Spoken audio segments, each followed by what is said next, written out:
अस्सलामुअलैकुम दोस्तों, आज की इस वीडियो में बात करने जा रहा हूँ कॉपीराइट क्लेम को लेके। बहुत सारे दोस्तों के यूट्यूब चैनल थे और काफ़ी दोस्तों को कॉपीराइट क्लेम आया था और काफ़ी दोस्तों को इसके बारे में बहुत ज़्यादा कन्फ्यूजन थी कि कॉपीराइट क्लेम क्या होता है और कॉपीराइट स्ट्राइक क्या होता है। तो ये वीडियो आप दोस्तों के लिए बना रहा हूँ, इस वजह से हमारी वीडियो को लाजमी कंप्लीट देखें और जितने भी दोस्त हमारे इस चैनल पे नए हैं जल्दी से हमारे चैनल को सब्सक्राइब कर लें। सबसे पहले बात कर लेते हैं ब्रांडेड चैनल की। जो ब्रांडेड चैनल होते हैं यूट्यूब उनको कंटेंट आईडी दे देता है।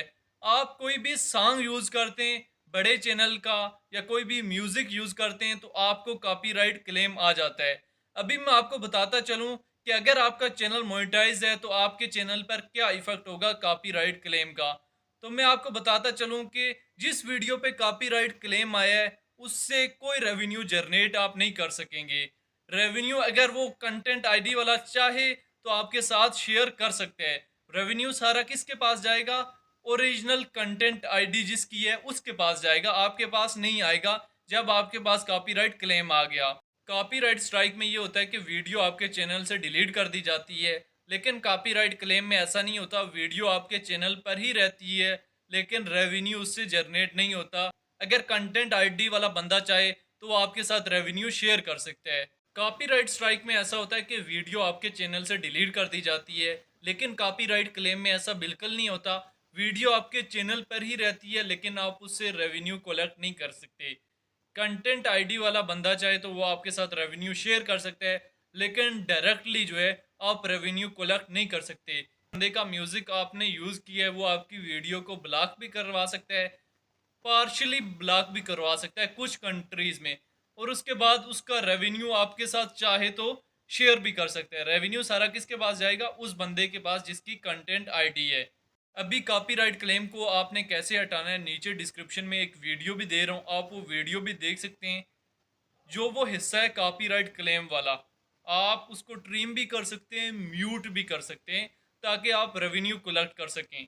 अगर आपका चैनल मोनेटाइज नहीं है तो उसका क्या इफेक्ट है, वो वीडियो जितना भी वॉच टाइम कलेक्ट करेगी वो कैलकुलेट नहीं होगा जब आप मोनेटाइजेशन के लिए अप्लाई करेंगे। तो इस वजह से आज से 1 या 1.5 साल पहले मैंने एक वीडियो बनाई थी कि कॉपीराइट क्लेम को किस तरह रिमूव कर सकते हैं। उस वीडियो का लिंक मैं डिस्क्रिप्शन में दे रहा हूँ और फर्स्ट कमेंट में भी दे रहा हूँ।